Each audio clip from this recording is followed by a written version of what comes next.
Ayan, magandang umaga po sa ating lahat. Ayan, yung mga, parang marami pa yung bata sa atin.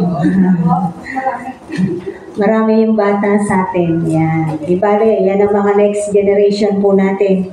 Hallelujah. Amen. Magandang umaga po muli sa ating lahat. Batiin po natin yung mga katabi natin. Sabihin natin, masaya ako, nandito ka. Amen. Hallelujah. Hallelujah. At panalangin po natin yung mga nagdiwang ng kanilang kaarawan. Kahapon, si Eli, August 31, si Ate Esther din. At sa September 4, this coming week po, di ba, weekly naman po tayo nagpe-pray, ay si Gracie. Hindi po, pag-pray na po natin. Baka meron pa pong namimiss, wala. Sa mga susunod na linggo na po yung iba na ipapanalangin po natin. Amen. Ay, yes, yes. Si Chichi, ayun, si Chichi, September, sa Sabado. Okay po. Yan, si Chichi daw po sa Sabado, September 7. Yan, kung wala na po, tayo po ay mananalangin na. Sige po, inaanyayahan ko po ang lahat na tayo po ay tumungo at muling makipag-usap sa ating Panginoon. Muli, nagpapasalamat kami sa iyo, O Diyos, sa iyong kapangyarihan, sa iyong kabutihan. Salamat sa buhay at lakas na meron kami ngayon, Panginoon. Patuloy, Panginoon, na dinadakila namin ang pangalan at kapangyarihan mo, Panginoong Jesus. Tunay nga, Lord God, wala kang ang katulad. Salamat sa buhay ng mga may kaarawan at nagdiwang ng kanilang kaarawan. Si Eli, Panginoon, kahapon, O Diyos, patuloy dalangin namin, Panginoon, ang buhay ng bata na to ay magamit mo sa kanyang sambahayan, sa kanyang pamilya, at ingatan mo po siya, bigyan mo ng karunungan bilang siya po ay nag-aaral. Ganon din si Ate Esther, Lord God, ang lagi naming dalangin ay kompletong kagalingan na po sa kanya, mawala na po yung cancer niya, yung bukol sa dibdib niya, in Jesus' name. Ano man yung mga pinagdadaanan niyang proseso, nawa makayanan niya po ito, Panginoon. Ganon din, Lord God, si Gracie on September 4. Salamat sa buhay din ng bata na to, Panginoon. Patuloy, Panginoon, na ang mga nakakaunawa na po ang bata na to, katulad ni Gracie. Kaya, Lord, dalangin po namin, ano man, Panginoon, ang kanyang personal na kahilingan. Naniniwala kami, mahal mo ang mga bata, kaya patuloy na pasasayahin mo siya on her special day. Ganon din si Chichi on September 7, Panginoon. Dalangin namin sa buhay ng mga bata na to, Panginoon, ay talagang ikaw ay nalulugod, Panginoon. At nawa, O Diyos, si Chichi din, Panginoon, ay makasama namin, Panginoon, dito sa iyong iglesia. Siya at ang kanyang buo ding sambahayan. Lagi mo rin po siyang ingatan. Ilayo silang lahat, Panginoon, sa anumang uri ng sakit karamdaman at mahabang buhay. Ang dalangin namin sa lahat ng mga nagdiwang ng kaarawan at magdiriwang ng kanilang kaarawan sa linggo na to. Ito pong aming samot dalangin sa iyo. Pangunahan mo po kami, Banal na Espiritu. Bini-welcome ka namin sa aming kalagitnaan. In Jesus' name, Amen! Amen! Hallelujah! So, unang linggo na po ng September. Amen! O, nakita nyo na ba yung sumilip? Yan. Joke lang. Sumilip na siya. Kumanda na siya. Ayan. Tayo po ay mag-aaral. Ang ating pong main verse ay magmumula sa unang-unang aklat ng Biblia sa Lumang Tipan. Ito po ay sa Genesis chapter 1. Yan. Balik tayo sa Genesis. Punta tayo sa Genesis. Chapter 1, verse 31 po. Apo, ang ating pong verse ay nandito sa Genesis 1, verse 31. Paiksiin na lang po natin yung kwento ng paglikha. Genesis 1:31. Nakita na po ng lahat? Sabi po rito, basahin po natin, pinagmasdan ng Diyos ang lahat ng ginawa at lubos siyang nasiyahan. Dumaan ang gabi at sumapit ang umaga, ito ang ika-6 na araw. Salamat, Panginoon, sa iyong salita na ipagkakaloob mo po sa amin, God. Buksan mo ang mga kaisipan, buksan mo ang mga puso upang ang mga kaunawaan at kapahayagan ay patuloy naming matanggap ng buong buo sa araw na to. Maging ang kapaligiran po namin ay pinapasakop po namin sa iyo. In Jesus' name, Amen. Ang ganda po ng sinabi rito ng Genesis 1:31. Sabi rito, pinagmasdan ng Diyos ang lahat niyang ginawa. Kasi halos tapos na po, no? Tapos na yung kanyang paglikha. Ito na yung ika-6 na araw. Amen. At nung pinagmasdan niya ang lahat ng kanyang ginawa, ano ang naramdaman ng Diyos? Lubos siyang nasiyahan, mga kapatid. Nasiyahan ng Diyos nung likhain kanya. Nasiyahan ng Diyos nung gawin kanya. Amen. No, sabi mo sa katibo mo, nasiyahan ng Diyos sa'yo. Ayan, nung tayo po ay likhain ng Diyos, nasiyahan po siya sa atin at sa lahat ng kanyang nilikha. Alam na po natin kung ano yung mga nilikha ng Diyos. Maganda, magaling, mahusay ang pagkakagawa ng Diyos sa lahat ng kanyang nilikha. Amen po ba? Maganda ang plano ng Diyos sa ating mga tao. Bakit? Sabi sa Genesis 1:26, taas lang po tayo ng konti. Kaya ako sinabi at sinasabi rin ng Biblia na maganda ang plano ng Diyos sa ating mga tao. Sabi sa Genesis 1:26, pagkatapos likhain ng lahat ng ito, sinabi ng Diyos, ngayon, lalangin natin ng tao. Ating gagawin siyang kalarawan natin. Anong gagawin ng tao? Siya ang mamamahala sa mga isda, mga ibon, at lahat ng hayop, maging maamo o mailap, malaki o maliit. Hindi po ba napakaganda ng plano ng Diyos sa mga tao? Anong plano niya? Tayong mga tao ang mamamahala o pinamahala niya sa lahat ng kanyang nilikha, maging maamo o mailap na mga hayop, as in all of His creation. Tayo po ang pinamahalaan ng Diyos sa lahat ng iyan. Kaya napakaganda po ng plano ng Diyos sa atin. Amen.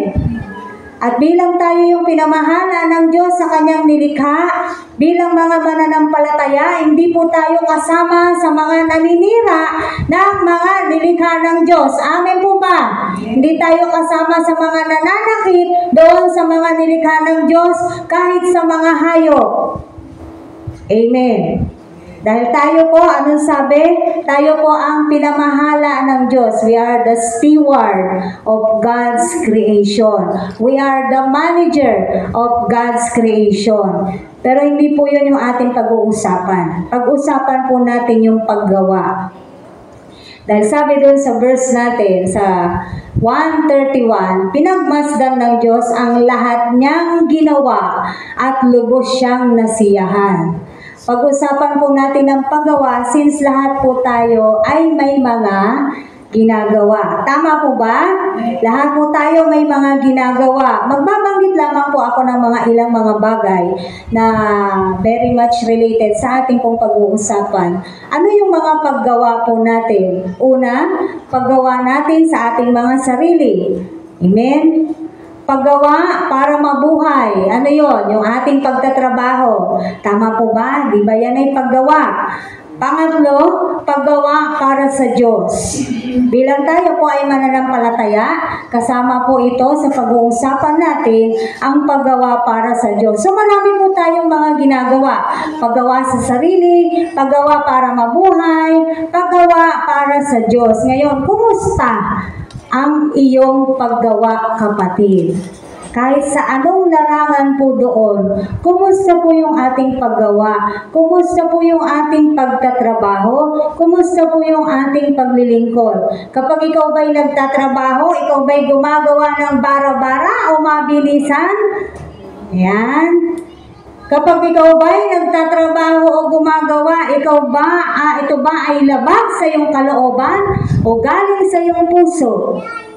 Ayan. Kapag ikaw ay gumagawa o nagtatrabaho, ikaw ba ay masaya o ikaw ay hindi masaya doon sa ginagawa mo? Doon sa lahat ng binanggit natin na paggawa. Amen.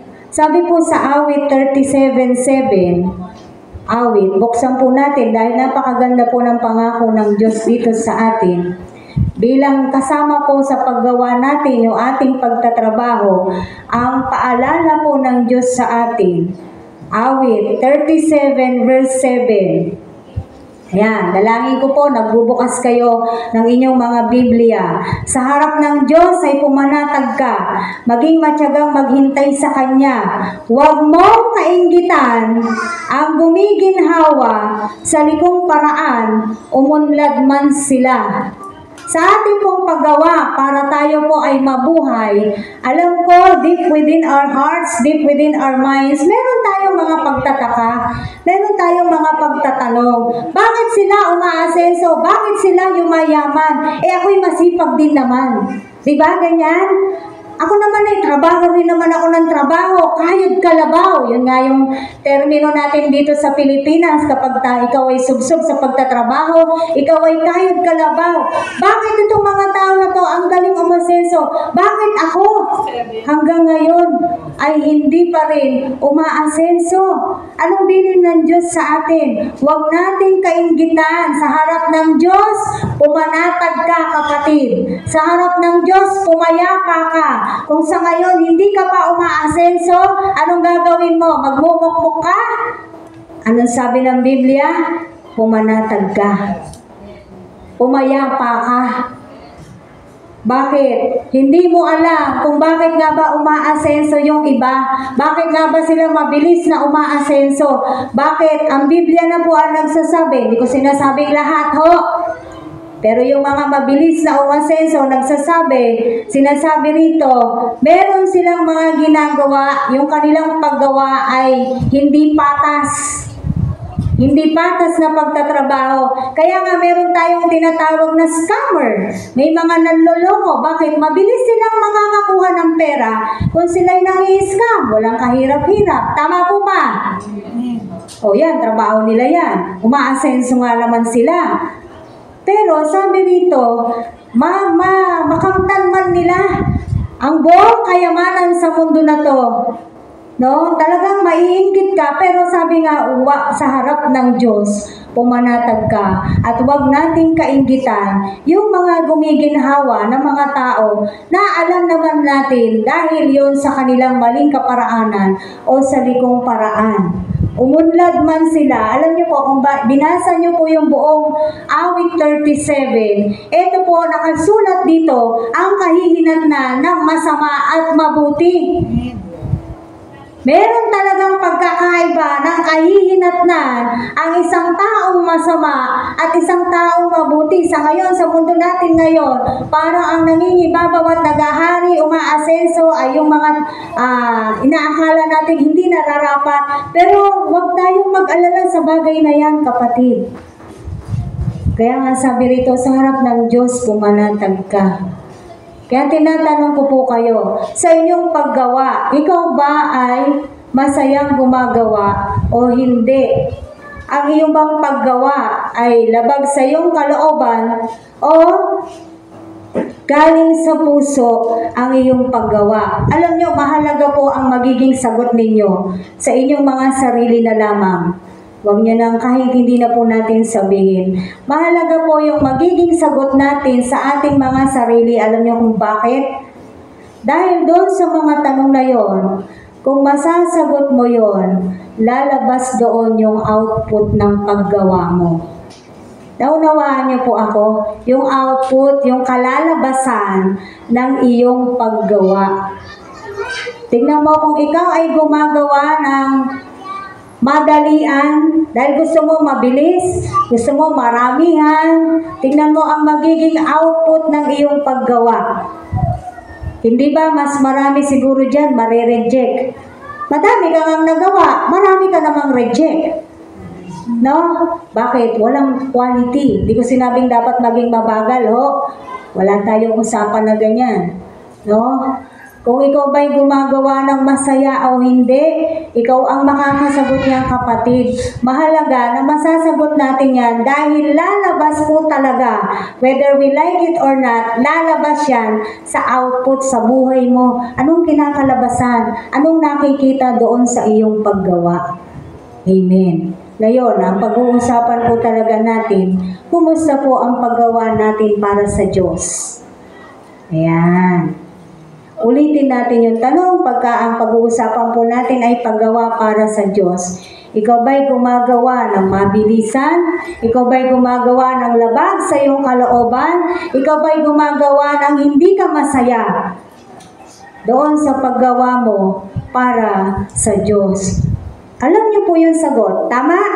Bilang inyong mga sarili, kilala natin ang ating mga sarili. Naniniwala po ako na alam po natin ang katugunan. Punta po tayo sa 1 Corinthians 12. Verses 4 to 6. Unang Korinto. Sabi po rito, 1 Corinthians 12, verses 4 to 6. Iba't iba ang kaloob, ngunit iisa lamang ang Espiritong nagkakaloob ng mga ito. Iba't iba ang paraan ng paglilingkod, ngunit iisa lamang ang Panginoong pinaglilingkuran. Iba't iba ang mga gawain, ngunit iisa lamang ang Diyos na sumasalahat ng taong gumagawa ng mga iyon. Amen. Sabi po rito, di ba? Iba't iba tayo ng kaloob. Lahat po tayo rito. Pwera doon sa mga bagong dinidisciple po natin, meron na po tayong mga kaloob. Iba't iba na yung kaloob na natanggap natin sa ating Panginoon. Amen. So sabi nga dyan, iisa lang ang Espiritong nagkaloob po nito sa atin. Bakit? Tayong lahat ay tinawag na ng Diyos. Bilang mga tinawag po ng Diyos, paano tayo tumutugon? Ang pagtugon natin sa pagtawag ng Diyos ay makikilala sa ating pong paggawa para sa ating Diyos. No po? Iba't iba yung kaloob natin, iba't iba yung paraan ng paglilingkod, ngunit isa lang ang Diyos na sumasalahat sa mga taong gumagawa ng mga iyon. Huwag na tayong puputulin yun doon, ho. Yung gawain, iisa lang para sa Diyos na sumasalahat ng taong kumakanino ang Diyos sa lahat ng mga taong gumagawa. Maliwanag po yan. Katulad po ng ating Panginoong Hesus sa Marcos 10:45. Mark 10:45. Basahin po natin. Marcos. Napakaganda po ng sinasabi na dito ng salita ng Diyos. Sa Mark 10 verse 45. Sapagkat ang anak ng tao ay naparito. Sino yung anak ng tao na binabanggit dito? Si Jesus. Sapagkat ang anak ng tao ay naparito hindi upang paglingkuran, kundi upang maglingkod. Ay, napakaganda. Ano po? At ibigay ang kanyang buhay sa ikatutubos ng marami. Mismong ang ating Panginoong Hesus, hindi siya pumunta rito, hindi siya namalagi dito sa lupa para paglingkuran. Pero kung tutuusin, dapat. Tama lang. Amen. Bakit? Diyos siya. Hari siya. Pero ang sabi rito, hindi upang paglingkuran, kundi upang maglingkod at ibigay ang kanyang buhay sa ikatutubos ng marami. Kung ang Panginoong Hesus ay naglingkod sa atin at ibinigay ang buhay niya sa atin, sino po tayo para hindi tayo maglingkod sa Diyos? Sino po tayo para hindi tayo tumugon doon sa sinasabi kanina sa Korinto na pinagkalooban na tayo ng Espiritu Santo ng iba't ibang kaloob para magamit natin sa kalingkuran natin para sa ating Diyos. Amen. Napakaganda po ng sinasabi. Ang ating Panginoong Hesus mismo ay nagpunta dito, hindi para siya'y paglingkuran, kundi upang siya ay maglingkod. Siya po'y naglingkod sa atin. Sobra-sobra. Bakit sobra-sobra? Pati buhay niya, binigay niya. Para sa ikatutubos ng ating mga kasalanan. Sabi po nung binasa natin kanina sa Korinto, marami pong uri ng paglilingkod sa Diyos. Una, yung tinatawag po nating ministry natin. Amen. At karamihan po dito sa atin ay meron na tayong mga ministry. Isang uri ng paglilingkod po natin yan sa Diyos, dito po sa loob ng simbahan, sa loob ng iglesia, yung ating pong ministry. Ngayon, nakabox ba tayo doon sa ministry na yan? Kapag ba ikay naglilingkod na dito sa loob, hindi ka na pwedeng lumabas, hindi ka na pwede sa ibang ministeryo. Kapag dito ka lang, hindi po. Ang paglilingkod, kahit nasa loob, kung walang kalingkurang kinakailangan sa loob, meron din po tayong paglilingkod sa labas na dapat po nating ginagawa. Amen. Ano-ano yung mga paglilingkod na ginagawa natin sa labas?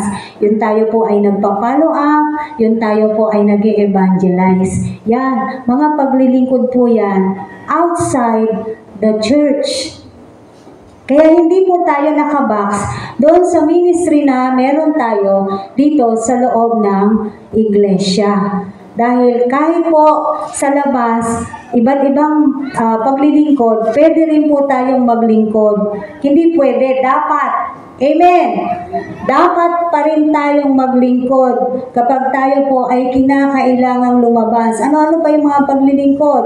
Aside sa ministry natin, making disciples, mentoring. Alam niyo yung mentoring, hindi lang naman basta nagsisharean tayo eh. When we say mentoring, meron kang inaalagaan. Amen. Yung inaalagaan mo na yon ay tinatarget natin o pinaprospect natin para siya ay ma-disciple natin. Kaya natin sila mini-mentor, mga kapatid. Kaya dito sa loob, nagme-mentoring tayo, nagsisharean kayo ng mga kung ano yung ituturo o itinuro sa araw na ito. And then after that, dapat during your mentoring, kasama doon, yung meron na kayong nasa sa puso, sino kaya sa kanila yung aalagaan ko? Sino kaya sa kanila yung aalalayan ko? Naunawaan po natin, yung layunin ng mentoring, hindi yung pagkatapos nating magbahaginan ay tapos na. Amen. So marami po tayong uri ng paglilingkod. Meaning, there's really an involvement to a church. Kailangan talaga ang isang Kristiyano, taas ang kamay ng Kristiyano. Oh, yan. Kristiyano tayong lahat. Tama. Ang isang Kristiyano ay nai-involve sa iglesia. Ang isang Kristiyano ay involved sa iglesia. Ang isang Kristiyano ay involved sa Diyos. Ang isang Kristiyano ay involved sa gawain ng Diyos. Hindi po pwedeng maghiwalay yun eh. Naunawaan po natin to. Hindi pwedeng sasabihin mong Kristiyano ka, pero walang involvement na nagaganap sa buhay mo between you and God and between you and the church. Ano uli ang tunay na Kristiyano? Tinuro sa atin doon sa discipleship, followers of Jesus Christ. Nakakahiya namang tawagin natin ang ating mga sarili na Kristiyano. Tapos, hindi naman pala talaga tayo sumusunod sa ating Panginoong Yesus. Sino pa rin ang sinusunod hanggang ngayon? Ang sarili. Pag gusto ko, gusto ko. Pag ayaw ko, ayaw ko. Diba? Paano nangyari na sasabihin natin na tayo ay Kristiyano kung hanggang ngayon ganun po yung panuntunan natin sa ating mga buhay? Kung hanggang ngayon ganun pa rin yung prinsipyo natin, hindi na mabago. Ano sinabi kanina ng awit? Binabago mo ako araw-araw. Nawa talagang ginugusto natin na baguhin tayo ng Diyos araw-araw. And once na tayo binabago ng Diyos araw-araw, hindi mo namamalayan, napakalayo na ng journey mo bilang isang Kristiyano. Anong ibig sabihin nun? Nakikita na sa iyo yung maturity. Hindi yung katandaan, yung maturity. Ibang-iba ka na Kristiyano noon kaysa ngayon. Nakukuha po natin natin to mga kapatid. Noon, baby ka, inaalagaan ka. Ngayon, ikaw na yung nag-aalaga. Bakit? Matured ka na o nagmamatured ka na. Yun yung sinasabi natin na binabago ako ng Diyos araw-araw. Kasi yun yung output, merong kinalalabasan, yung pagiging Kristiyano po natin. Nawa po ay kayo ay patuloy na na-encourage, natututo dito sa ating mga pinag-aaralan na hindi pagkadinig dito ay pinapabayaan lang natin na lumabas sa kabilang tainga after nang galing sa simbahan, parang nawala na lahat. Lumipad na lahat. Iba, ano ka na uli? Balik ka na lang uli sa normal mong pagkatao. Ano yung normal mong pagkatao? Yung normal ng pagkakalika sa'yo na hindi ka pa kumikilala sa Diyos. Yung normal na pagkakatao mo na nandun pa rin ang kasalanan. Sinasabi ba natin ang mga Kristiyano hindi na nagkakasala?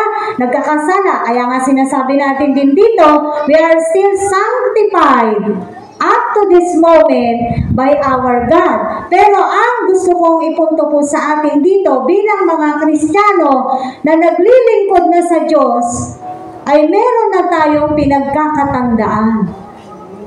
Amen. Kasi kung tatanungin ko yung mga edad ninyo, hindi na po kayo mga bata. No? Ang mga bata ayon sa labas. No? Pero dito sa atin na nakakapakinig, nakikinig ng salita ng Diyos, hindi na po tayo mga bata. Dapat sana tayong lahat ay marunong ng mga laga. Kaya kumusta po ang paggawa natin para sa Diyos? Ikaw ba ay nalilimitahan lang ng iyong ministeryo, nandito lang sa loob? O meron lang gustong pinipiling gawin? Ito lang ang gusto kong gawin. Pag yan, hindi ko na yan gusto. Hindi na ako gagawa. Ganun po ba ang ating ginagawa, mga kapatid?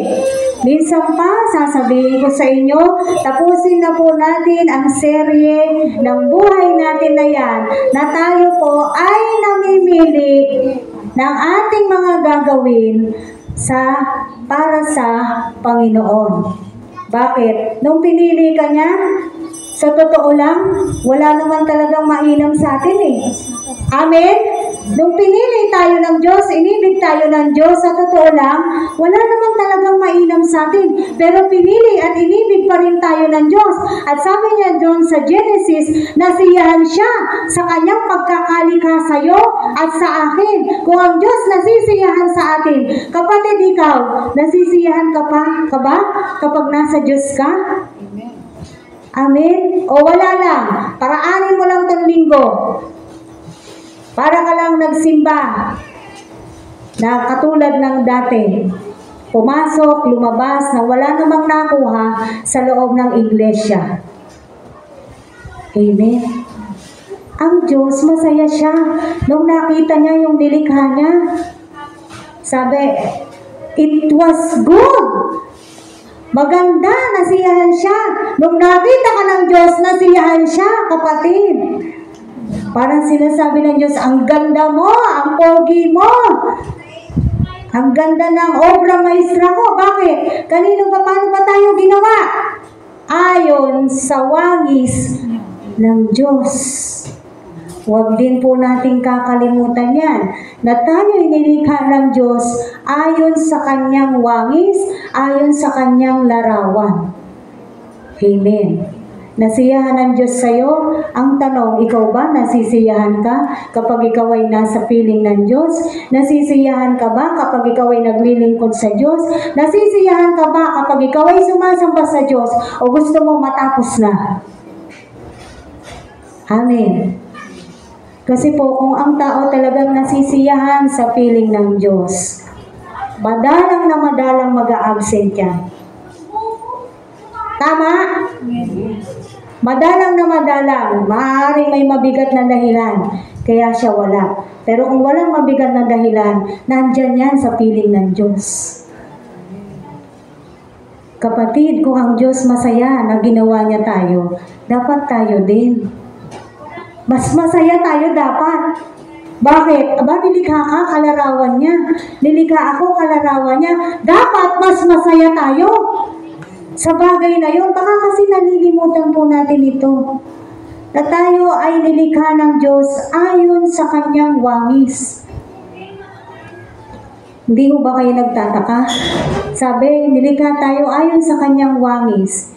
Bakit? Ang sabi natin, ang Diyos ay Espiritu. Wala siyang wangis. Tama? Pero ano sinasabing wangis doon? Ha? Ano po yung sinasabing wangis doon? Ayon sa kalarawan ng Diyos. Ano po yung sinasabi doon? Nilikha tayo na kalarawan ng Diyos. Yung personalidad ng Diyos. Hindi ko sinasabing Diyos po tayo. Huwag niyong pagkakamali. Kumbaga, kung anong meron sa Diyos, di ba? Sabi nga, dahil nilikha tayo ayon sa kanyang wangis, para bang nagre-replika yung kaningningan ng Diyos. Yung liwanag ng Diyos sa atin. Kaya nga sinabi sa Mateo, you are the salt and the light of this world. Nagliliwanag ka ba, kapatid? Nagiging asin ka ba ng iyong pamilya, ng iyong kapitbahay, ng iyong pinagtatrabahuhan? No. Napupulfill po ba natin yung purpose? Bakit tayo tinawag ng Diyos? Baka ang akalain yung pagtawag ng Diyos ay yung sa ministry lamang natin. Ang pagtawag po ng Diyos sa atin ay whole package yan. Amen. Buo po yan. Hindi lang tayo tinawag ng Diyos para magministeryo. Ang pagtawag ng Diyos sa atin, dahil gusto niya tayo ay maligtas, at gusto niya tayo ay maging ilaw at asin ng sanlibutan na to, dahil gusto niya pag tayo naglilingkod sa Kanya, anong gusto niya? Pag naglilingkod tayo sa Kanya, naglilingkod din tayo sa ating kapwa. Remember the greatest commandment na dalawa. Yung unang-unang greatest commandment at yung pangalawa. Huwag po natin kakalimutan yan, mga kapatid. Kaya may involvement sa church. Hindi po pwedeng mawala. If you are really a Christian, you are really much involved in the church. Amen. Ginugusto mo na talagang ikaw ay merong kaugnayan sa iglesia. Bakit? Ito po yung buhay natin eh. Sino yung iglesia ulit? Tayo. And not the building itself. Tayo yung iglesia. Mamaya, limiin mo. Kahit ngayon, masasagot mo yung sarili mo. Ako ba'y may involvement sa church? O ako kaya yung isang Kristiyano na namimili lamang ng mga gusto kong gawin. O ako pa rin yung Kristiyano na kapag gusto ko. Pag ayaw ko. Amen. Limiin po natin ito. At nakakahiya naman sabihin na tayo ay Kristiyano kung hindi naman po talaga tayo sumusunod sa gusto ng ating Diyos. Kung hindi naman talaga tayo sumusunod kay Kristo, maaaring sabihin ng iba, kung ganun pala, hindi na lang ako magiging Kristiyano, hindi ko na lang tatawagin yung sarili kong Kristiyano. Di ba? Pwedeng maging yan? Dahilan. Pwede rin maging scapegoat para wala na silang sasabihin na hindi na nila ako aasahan at wala na silang sasabihin na, di ba Kristiyano ka? So parang wala nang gano'n, di na ako hinahanap, hindi na lang ako Kristiyano. Kapatid, kapag gano'n ang naging desisyon mo, hindi po kami ang tinalikuran mo. Ngayon pa lang sinasabi ko na sa inyo, kapag kayo ay tumalikod, tinakwil nyo ang pagiging Kristiyano ninyo, nasusulat, sabi sa Biblia, sana hindi ka na lang kumilala. Nabasa nyo na yon? Sana hindi ka na lang naging Kristiyano, kung gano'n din naman pala na ikaw ay tatalikod. Kasi ang itinakwil mo at ang tinatalikuran mo ang Diyos. Sabihin, nananakot lang si Pastora. Hindi ako nananakot. Nagsasabi lamang po ako ng katotohanan na kailangan na po nating marinig. Bakit? Dahil kailangan maging handa po tayo palagi. Bakit? Dahil hindi po natin alam kung kailan darating ang ating Panginoon. Bakit? Kasi ang totoo, darating talaga siya. Yun po yung katotohanan. Maaaring sabihin mo, tagal nyo nang sinasabi yan, bakit hanggang ngayon di naman dumarating ang Diyos? Sabi sa Biblia, hindi pa siya dumadating kasi binibigyan niya pa tayo ng pagkakataon. Kapatid, kung hindi man siya dumadating pa, kasi para sa atin pa rin yun. Ang iniisip pa rin ng Diyos, tayo, ang mga tao. Hanggang sa mga oras na to, ang pag-iisip ng Diyos, nasa tao pa rin. Hindi pa handa tong anak ko, hindi muna ako dadating. Hindi pa handa yung maraming tao, hindi muna ako dadating. Nasa Biblia po yan. Anong libro ba yon? Pedro ba yon? 1 Peter or 2 Peter? Kung hindi po ako nagkakamali, basahin niyo po sa inyong mga tahanan. Kaya maganda, nagbabasa po tayo ng Biblia. Amen.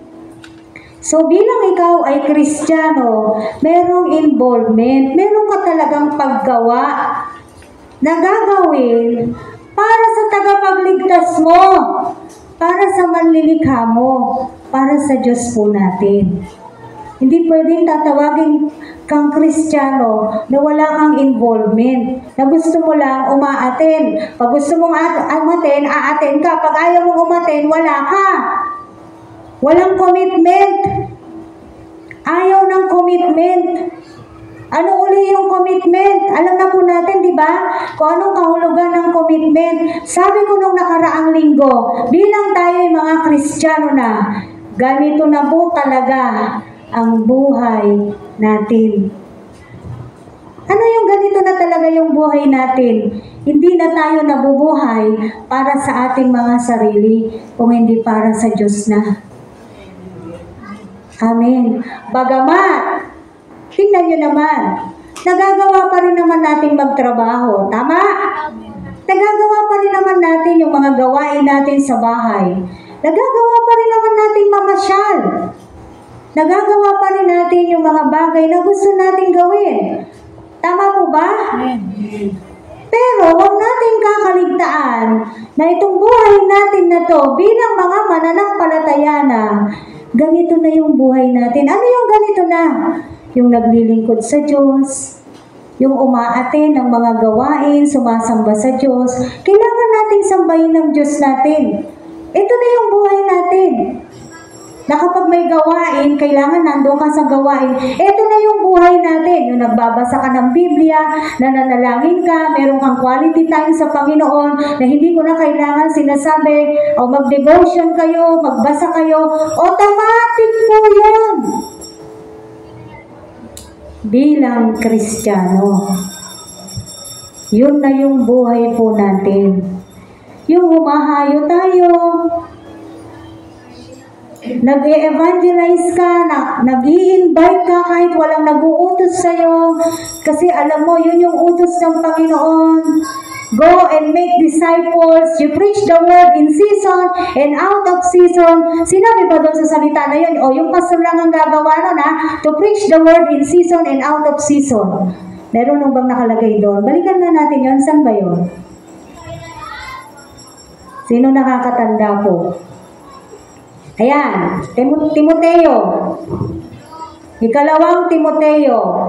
Sige, balikan natin at basahin natin. Chapter 4, umpisahan po natin sa verse 1. Tingnan nyo yung unang-una pa lang na salita. Anong sabi? Inuutusan kita sa ngalan ng Diyos at ni Kristo Jesus na hahatol sa mga buhay at mga patay, alang-alang sa kanyang pagparito at paghahari. Anong sabi? Ipangaral mo ang salita ng Diyos na papanahon man o hindi, hikayatin mo, pagsabihan at patatagin ang loob ng mga tao sa pamamagitan ng matyagang pagtuturo, sapagkat darating ang panahon, hindi na nila pakikinggan ang wastong aral. Bakit? Sa halip, susundin na lang nila ang alin? Ang kanilang hilig. Mangangalap sila ng mga tagapagturo na yung gusto nilang marinig, doon, yun ang pupuntahan nila. Kung ano yung masaya sa tenga nila, yung hindi sila na nasasaktan, yung hindi sila na-open, yung hindi sila nalulungkot sa sinasabi ng tagapagturo, yun ang hahanapin ng mga ikaw ay mahal ng Diyos, ikaw ay pagpapalain ng Diyos. Amen. Pero kapag usapan na medyo dinidisiplina mo na, nire-review mo na, ayaw na po ng tao yan. Na-o-offend na. Pero bilang Kristiyano, kung tayo man po ay nasasaktan sa salita ng Diyos, ano po dapat ang ating pagtugon? Thank you, Lord. Amen? Dapat ang pagtugon po natin. Kasi normal naman na masaktan tayo sa salita ng Diyos. Bakit? Sinabi naman sa Hebreo, ang kanyang salita ay napakatalas, magkabilay talim. Umihiwa talaga siya sa kaluluwa, sa buto. Basahin niyo yung Hebrews 4:12. O baliktad ako, 12:4. No? Ano pong tama doon? 4:12 o 12:4? Yun yung sinasabi. Gaano ka makapangyarihan ang salita ng Diyos? Talagang masasaktan po tayo. Normal naman po yun. At pag tayo po ay nasasaktan, hindi nangangahulugan na ikaw ang tinatarget nung nagtuturo. Kung hindi yun talaga ay pinaalam ng Diyos at magpasalamat ka dahil nangungusap ang Diyos sa'yo. Bakit? Yun ang pagmamahal ng Diyos dahil tinutuwid niya ang kanyang mga anak. Kaya ang pagtugon, kung tayo nasasaktan sa salita ng Diyos, thank you, Lord. At hindi yung ikaw ay magtatampo doon sa nagturo, no? Ikaw ay magsasalita behind his back or behind her back, no? Hindi ho, kung hindi magpasalamat ka sa Diyos. Bakit? Kasi mahal ka ng Diyos. Hanggang ngayon, mahal ka ng Diyos. Kaya kahit anong ginagawa mo, dahil mahal ka ng Diyos, gusto niya pa rin na ikaw ay mapasa Kanya. Amen. Kaya nga siya pumunta rito sabi sa Luke, to seek and save the lost. Iniwanan yung 99 para hanapin yung isang nawawala. Kaya pag may nawawala, hinahanap talaga. Bakit? Mahalaga ka. Mahalaga tayong lahat sa kaharian ng Diyos. At bilang ikaw ay isang Kristiyano na, kung talagang sinasabi natin tayo po ay Kristiyano na, mahal natin ang Diyos, mahal natin ang Iglesia. Amen. Uulitin ko, bilang ikaw ay isang Kristiyano na, tayo ay Kristiyano na, mahal natin ang Diyos. Mahal natin ang Diyos kung saan tayo inilagay ng Diyos. Saan ka nilagay ng Diyos? Dito sa SCM. Anong church ang mamahalin mo? Yung Victory. Kunwari lang ganon. Paano naman nangyari yun? Dito ka nilagay ng Diyos, pero ang mahal mong church ay iba pala. Hindi, ano kung tawag doon? Hindi mo ba pagtataksil yan? Hindi mo ba? Nakakalungkot naman. Wala mo talaga tayong makikitang perfectong church. Whether ang church ay maliit or malaki, meron at meron tayong masasabi. Dahil sa church na yan, ganyan naman dyan eh. Diba? Punta ka sa maliit, ba't ganun kaya yung church nila? Punta ka sa malaki, diba may nasasabi rin tayo sa mga malalaking church? Oo, kasi wala namang perfectong church. Dahil lahat po tayo, nasa proseso pa. Nasa proseso pa po tayo ng Diyos. Biru-biruan ng mga sa Christian world. Dahil walang perfectong church. Pag umalis ka, perfect na yung church. Yung pinuntahan mong church, yun naman yung hindi perfect. Nag-gets nyo? Hindi ba napakasakit na biro yan? No? Meron pa akong nakita, sabi, huwag kang maging palaka. Sino nag-post nun? Ano yung palaka na Kristiyano? Lipat-lipat, hindi talaga alam kung saan siya nakatira. Hindi niya alam sa ano ba gusto nito. Palundag-lundag, hanap ng hanap. Ano ba gusto? Wala ba ang Diyos dito? Amen? Kayo po mismo makakapagpatunay. Hindi ko kayo po puwersahing maniwala, pero kayo mismo makakapagpatunay. God is within this church. Amen. God is with SCM. Amen. Sinasabi ko po ito, baka kasi akala ko kaisa ko kayo. Baka akalain ko kasama ko kayo. Baka meron pala sa inyo, hindi ko naman pala kaisa. Hindi pala kaisa ng iglesia. Hindi pala kasama ng iglesia. Naunawaan po ninyo? Kaya nawa, bilang tayo po ay mga Kristiyano at dito tayo nilagay ng Diyos, mahalin po natin kung saan tayo nilagay ng Diyos. At ma-involve po tayo doon sa iglesia na yun. Meron talagang church involvement. Hindi pwedeng wala. So when we are serving God, we must be happy. Amen. Kung tayo po ay naglilingkod sa Diyos, dapat masaya tayong naglilingkod sa Diyos. Sabi sa Colossus 3, one of my favorite verse, Colossians chapter 3, verses 23 to 24. Buksan po natin. Sabi po rito, nakita nyo na? Ano man ang inyong ginagawa, gawin ninyo ng magaan sa kalooban, nawaring hindi sa tao kayo naglilingkod, kundi sa Panginoon. Alam naman ninyong gagantimpalaan kayo ng Panginoon, tatanggapin nyo ang inilaan niya sa kanyang mga anak, sapagkat si Kristo ang Panginoong pinaglilingkuran ninyo. Amen? Anong sabi sa verse 23? Ano man ang inyong ginagawa, gawin to ng magaan sa kalooban, nawaring hindi ka sa tao naglilingkod, kung hindi sa Panginoon. Amen.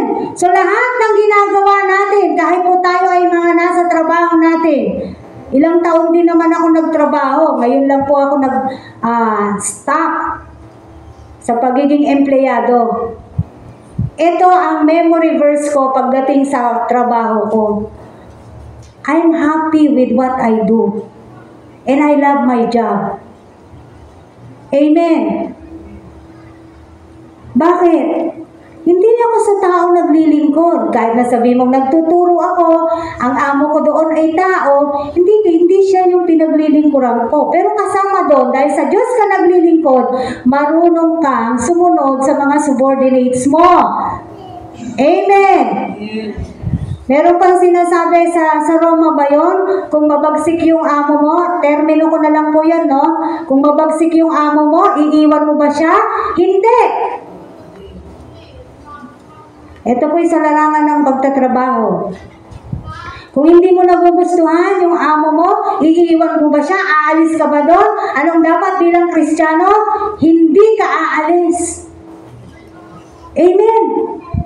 Ito yung sinasabi rito. Ano man ang ating ginagawa, gawin natin ang magaan sa ating kalooban na parang hindi tayo sa tao naglilingkod. Dito maaaring sabihin nyo, sa tao rin naman naglilingkod dyan. Hindi ho.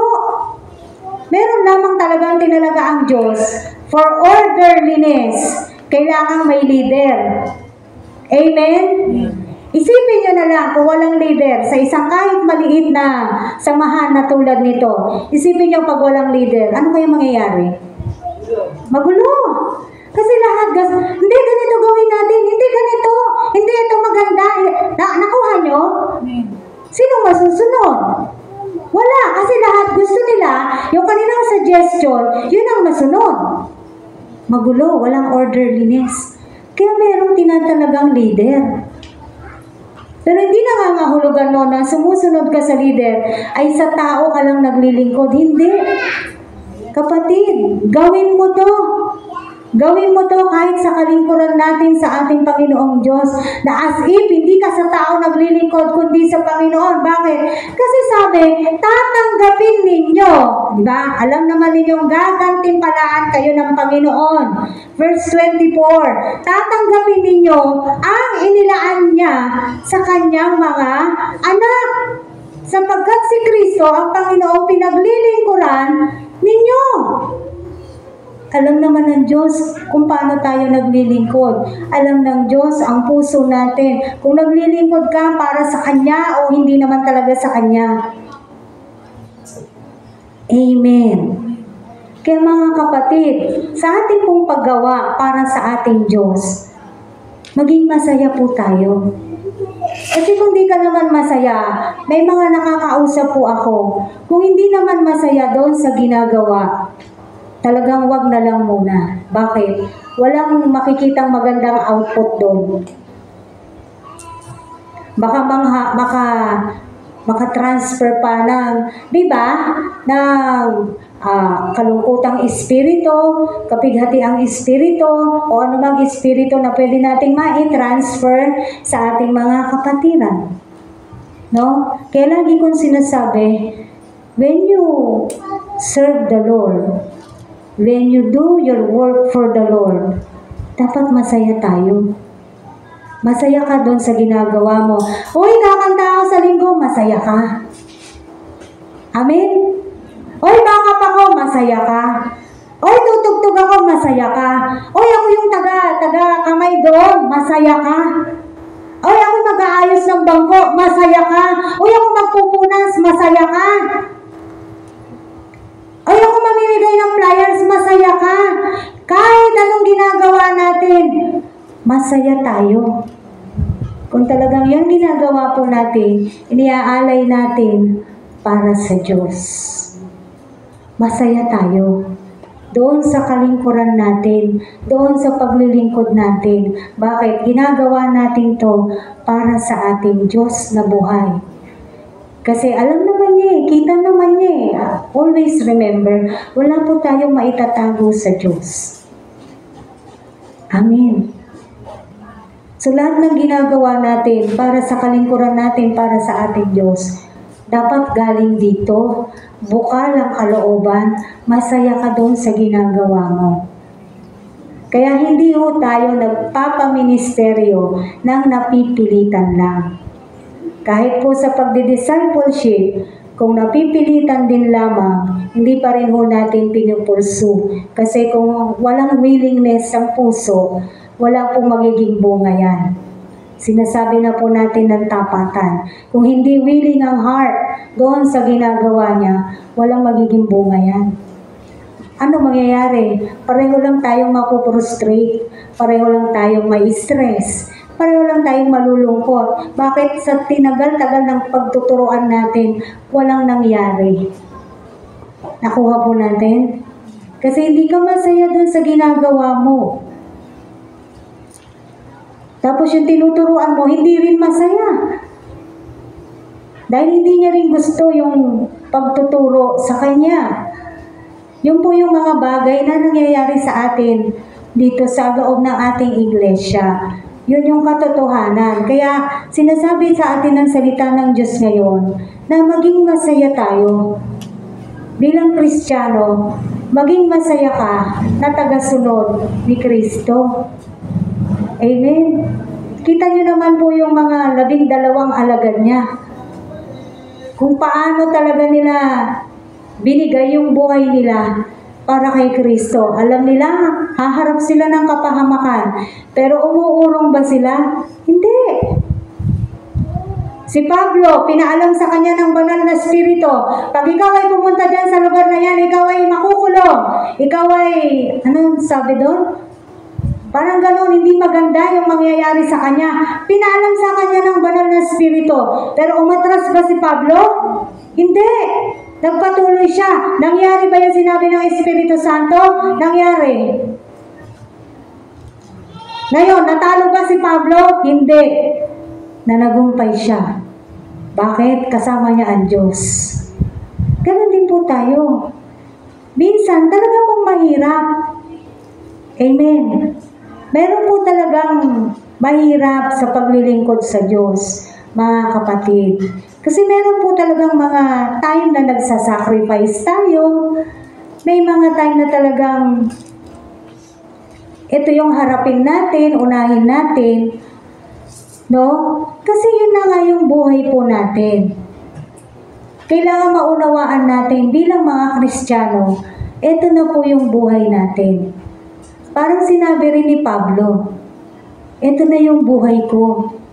For me, to live is Christ, and to die is gain. Kaya paniwala sa kanila, nung namatay sila, masaya pa sila. Actually, si Pablo nga, gusto niya nang mamatay eh. Diba? May nabasa tayong ganon. Minsan, iniisip niya, gusto niya nang mamatay. Pero iniisip niya pa rin, meron pa siyang magagawa sa pagbabahagi ng salita ng Diyos. Meron pa siyang paglilingkod. Amen. Kaya mga kapatid, masaya pong maglingkod sa Diyos kasama ang mga kapatid sa pananampalataya. Amen. Doon po tayo nagkakaroon din ng lakas sa isa't isa kung tayo po ay nagsasama-sama sa paggawa para sa ating Diyos. Katulad po nung nangyari nung nakaraang Huwebes, na dumating po, ayan yung katunayan na dumating yung mga Koreano dito sa atin. Amen? Yung mga sumama nandito nung Thursday, masasabi natin na talagang napakasaya ng araw na yon. Bukod sa masaya, tayo po ay napalakas. Tama po ba? Napalakas tayo. Bakit? Kung sila na foreigner, gusto nila na makapagbahagi ng salita ng Diyos at madala yung mga tao na yan dito sa SCM. Alam niyo, hirap na hirap po sila magtagalog. Kahit yung si Pastor Lee, namimigay ng butche. Yung butche, pamaypay pala yun. Akala ko pagkain. Siya, pagkatapos mag-share nung kasama niya, you go SCM, SCM, SCM. Ganun lang siya magsalita. Alam mo yun, parang baro. Pero talagang yung promotion niya sa church, ganun. First time lang mo naman natin silang makasama. Hindi naman po talaga tayo magkakakilala ng personal. At alam ko po, umuwi na po sila, bumalik na po sila ng Korea. Kasi 1 week lang sila dito. Kaya parang nung Friday or nung Thursday din, parang umalis na po sila. Tinapos lang talaga nila yung mission nila dito. Amen? Kung sila, talagang nagkaroon sila ng, alam mo yun, yung puso nila, nandoon doon sa ginagawa nila, paglilingkod sa Diyos. Di mas lalo na po tayo dapat na taga dito. Amen? Mas lalo na po tayo dapat na nagpupursige. Bakit? Sa atin ito. Taga dito tayo. Dito tayo nilagay ng Diyos. Tayo ang pinagtiwalaan ng Diyos sa iglesia na to, hindi yung mga tagalabas. Tayo. Amen. Kaya po, dapat talagang mas ano tayo sa kanila. O atin kayo doon sa SCM. Tayo, hindi naman tayo mahihirap sa Tagalog di ba? Sino ba hirap mag-Tagalog dyan? Kasi Inglesero. Akala ko, dudugo ilong ko nung kinakalabit ko si TRC Kailangan ko ng backup. Kasi hindi mo talaga sila makasalita ng di ba may translator pa sila. Yung palang Tagalog na yon talagang inaral lang nila for that day, yung sinabi nila yung na Tagalog. Amen. So, mga kapatid, masaya pong maglingkod, masayang gumagawa para sa Diyos. Amen. Sana kung paano namin nararamdaman ito, sana ganun din po kayo na mga nakaupo dyan, na merong puso para sa Diyos, merong puso para sa paglilingkod sa Panginoon. No? At nagpa-follow up naman yung mga ANS students, yung mga kasama ni Pastor Joe. Talagang pagkatapos ng Koreano, pinapollow up naman nila in Tagalog. Yung sinabi nung Koreano. Alam nyo, malaki po yung pasalamat talaga natin. We are really blessed na nakilala natin sila. Kasi every time na merong mga gano'n na alam ni Pastor Joe na makakatulong sa atin, lagi niyang naiisip daw po yung church natin. Hindi mo ba nakakatuwa?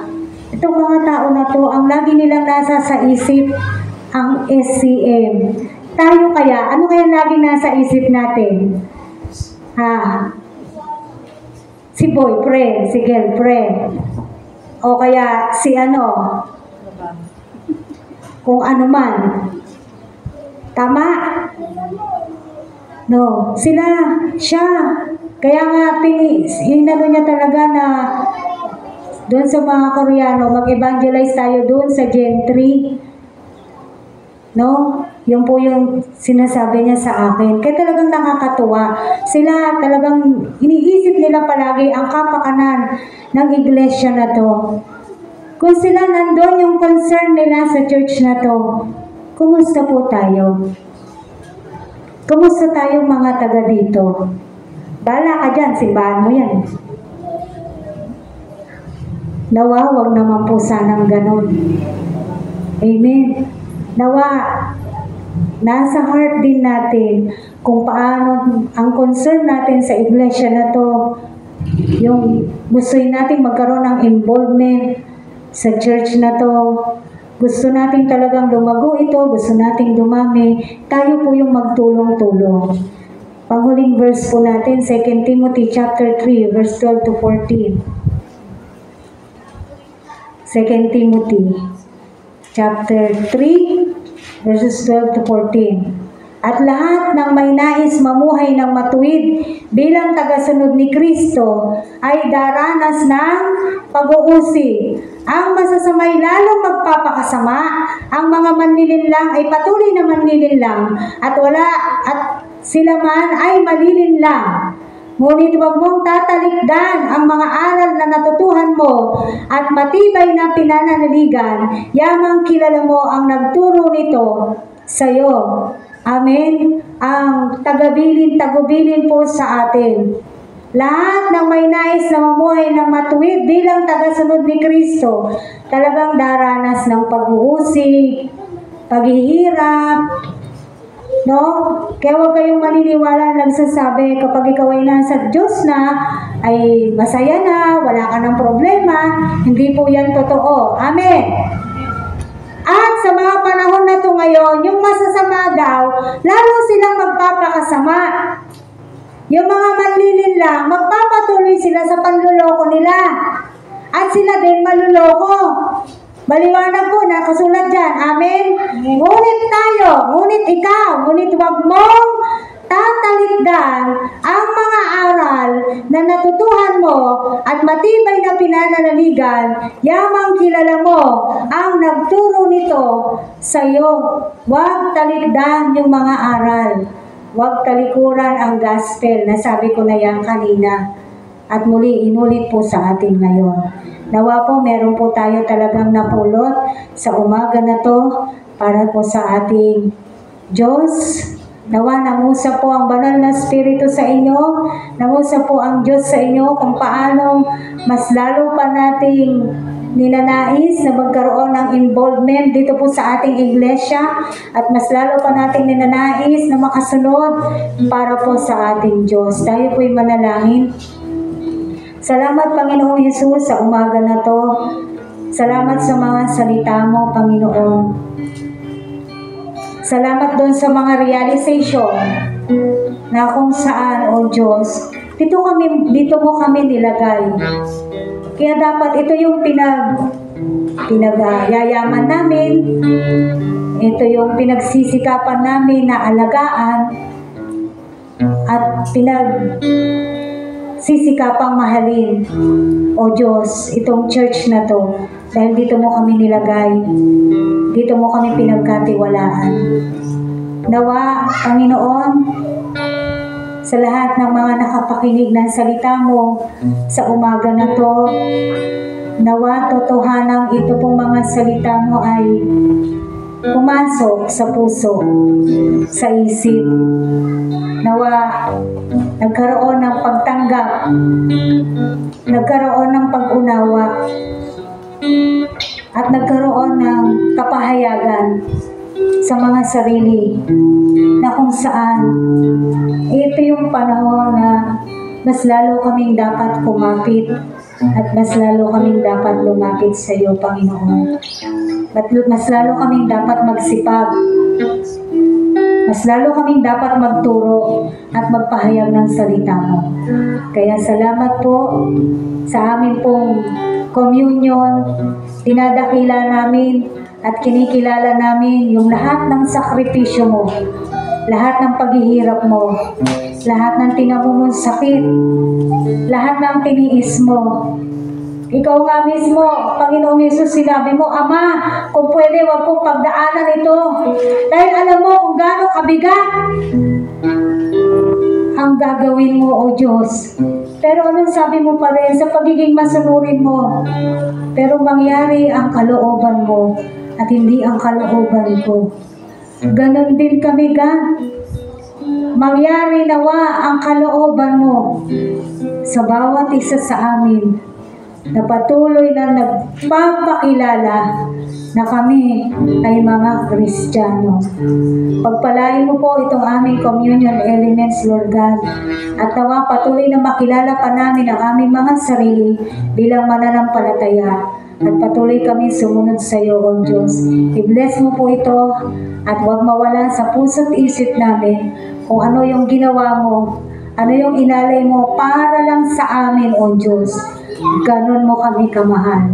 At lagi namin sasabihin at walang pagod naming sasabihin, God, thank you for your amazing love. Amen. Hallelujah.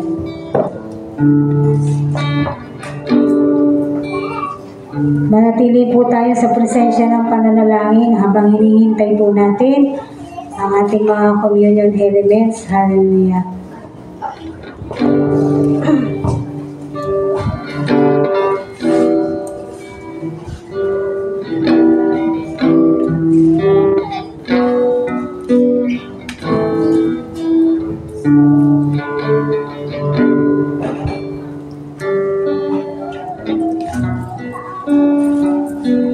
Yan, taas po natin ang tinapay kung tayo po ay handa na. Hallelujah. Manalangin po tayo ng panalangin may pasasalamat. Manalangin tayo, magsabi tayo ng pasasalamat sa ating Diyos sa walang hanggang pag-ibig na binibigay niya po sa atin at patuloy na pinararanas niya po sa atin at pinapaalam niya sa atin kung gaano niya po tayo kamahal. Hallelujah. Salamat, Panginoon, sa iyong pag-ibig. Salamat sa iyo, Panginoon, sa iyong kadakilaan. Salamat, Panginoon, sa iyong kapangyarihan. Salamat sa buhay mo. Salamat sa paghihirap mo. Salamat sa pagsalo sa amin ng mga bigat na yan na ikaw mismo ang nakaranas. Salamat, O Diyos. Salamat sa buhay na meron kami ngayon. Kainin po natin. Ganon din, Panginoon, tinataas namin ang katas ng ubas na to. Salamat sa malinis mong dugo. Salamat, Panginoon, ikaw hindi ka marumi. Pero kami ang marumi, Panginoon. Pero dahil sa amin, naging kasalanan ka. Dahil sa amin, naging karumihan ka ng mundo na to, Panginoon. Kaya salamat po, O Diyos. Dahil sa amin, naipataw sa iyo ang napakabigat na galit ng Diyos, Panginoon. Salamat sa pagsalo mo ng lahat. Ganon kadakila ang pag-ibig mo sa amin. Nawa, Panginoon, maglaho ang lahat ng mga hindi magaganda sa aming mga katawan sa oras na to.